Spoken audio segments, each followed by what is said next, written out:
pelajar, saya Cikgu Kartik, Guru Pengajian Perniagaan Pusat Tingkatan 6 SMK Tinggi Setapak. Kita sambung lagi satu lagi bahagian berkaitan dengan kemahiran komunikasi. So, apa yang kita nak belajar ini adalah berkaitan dengan bagaimana internet boleh meluaskan peluang-peluang perniagaan. Okey. So, peluang perniagaan ini dapat dibahagi kepada 4, iaitu e-dagang, e-perolehan, e-pemasaran dan juga e-perbankan. Okey.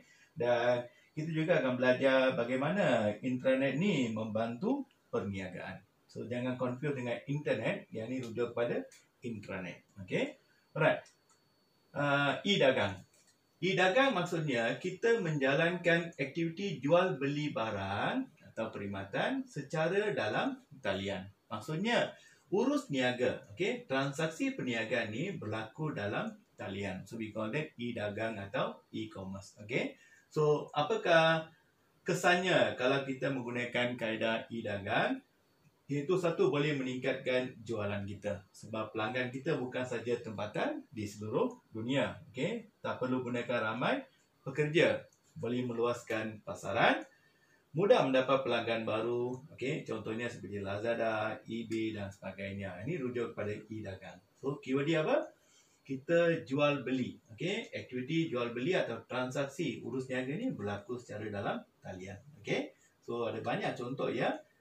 Perniagaan online ni seperti Amazon, eBay, okay, AirAsia, okay, semua ni adalah contoh berkaitan dengan e-dagang, okay. Alright, apa dia e-pemasaran, e-marketing atau dikenali sebagai internet marketing, okay. So e-pemasaran ni kita cuba mengkomunikasikan, okay, atau menyampaikan maklumat, buat promosi, memasarkan produk dalam talian, okay. Kalau kita compare dengan e-dagang tadi, e-dagang ni rujuk pada aktiviti jual beli. Okey, yang ni rujuk pada komunikasi. Kita menyampaikan maklumat barangan kita dalam talian. Okey, itu dipanggil sebagai e-pemasaran. Iaitu dia menggunakan prinsip dan teknik pemasaran melalui internet. Okey, iaitu kita menggunakan 4P. Masih lagi ingat kan masa SEM1 kita belajar tentang harga produk, okey, promosi dan juga pengedaran. Kita gunakan prinsip pemasaran dengan menggunakan internet, dikenali sebagai e-pemasaran. Okey. So apa kesannya kalau kita guna e-pemasaran ni? Of course, pembeli dapat maklumat dengan lebih mudah. Dulu kita gunakan kaedah tradisional, iaitu terpaksa menelefon, rujuk yellow book, okey, rujuk surat khabar, katalog dan sebagainya. Sekarang ni mereka boleh akses semua maklumat dengan mudah. Okey, melalui laman web boleh dapat semua maklumat. Okey. So, mereka dapat akses pada produk serta buat tempahan dengan lebih mudah. Okey. Contohnya, kalau kita pergi ke laman web Pasaraya Aeon, so, laman web ni menunjukkan apakah barang yang dijual, okey, apakah promosi terkini, di mana cawangannya, okey, apakah kaedah bayaran yang digunakan. Semua maklumat ni ada dalam laman web.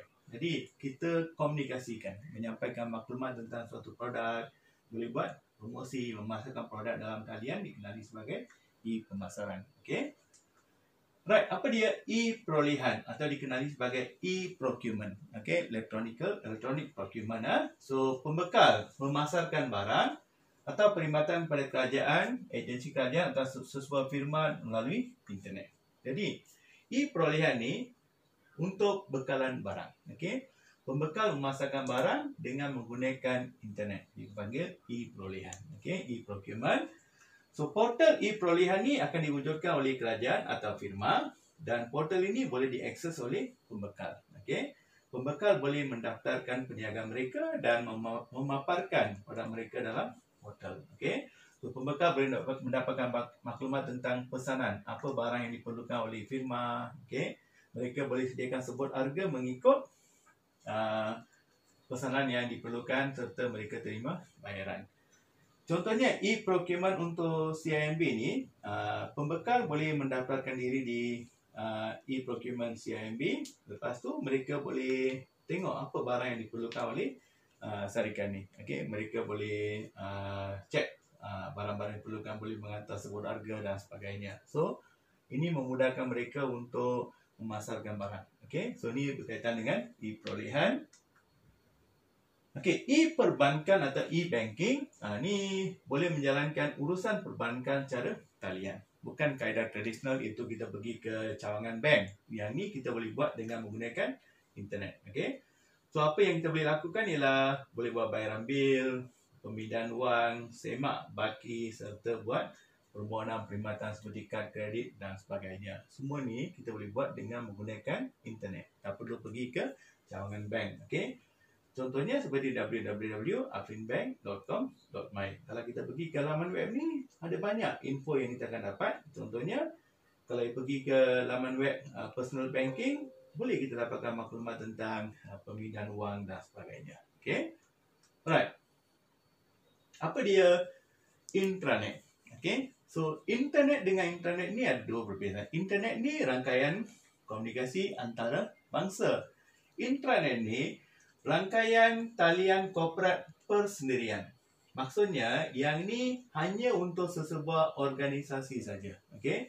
So, komunikasi boleh dibuat antara individu atau sekumpulan ahli dalam sesebuah organisasi. Maksudnya, maklumat ni berpindah dalam sesebuah organisasi. We call that intranet. Okay? Contohnya, yang ni adalah intranet untuk Dewan Bandaraya Kuala Lumpur. Yang ni hanya boleh digunakan oleh staf di BKL saja. Okay? Dikenali sebagai intranet. Okay? Kenapa internet ni sangat baik untuk sesebuah perniagaan? Iaitu boleh kongsi maklumat antara kaki tangan dalam organisasi. Sebab ini hanya untuk syarikat saja. Okay? So, perkongsian maklumat ni lebih mudah. Okay? Senang dapat pertukaran maklumat antara pekerja dalam syarikat.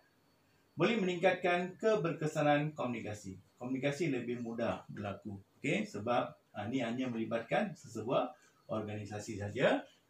Keberkesanan maksudnya penghantaran maklumat lebih cepat, okay, lebih telus dan sebagainya. Meningkatkan mutu perkhidmatan pelanggan. Okay? Semua jabatan faham apa keperluan pelanggan. Mereka boleh membaiki keperluan pelanggan dengan serta-merta sebab mereka boleh kongsi maklumat dalam organisasi. Okay? Kurangkan kos penggunaan kertas, tidak melibatkan kertas manual lah. Maksudnya tak ada filing menggunakan kertas, semua menggunakan internet saja atau menggunakan komputer. So, tak perlu gunakan banyak kertas. Contohnya menghantar memo pada orang lain, tak perlu gunakan kertas. Hanya menghantar dengan menggunakan email dan sebagainya. Of course, data lebih selamat sebab tidak melibatkan orang luar, pihak luar ya. Ini hanya melibatkan sesebuah organisasi saja. Okay? So, kalau perlukan maklumat tambahan, boleh rujuk laman web cikgu iaitu cikgukartik.blogspot.com. Ada banyak maklumat seperti kajian kes, okay, dan juga nota-nota tambahan. So, jumpa lagi. Bye-bye.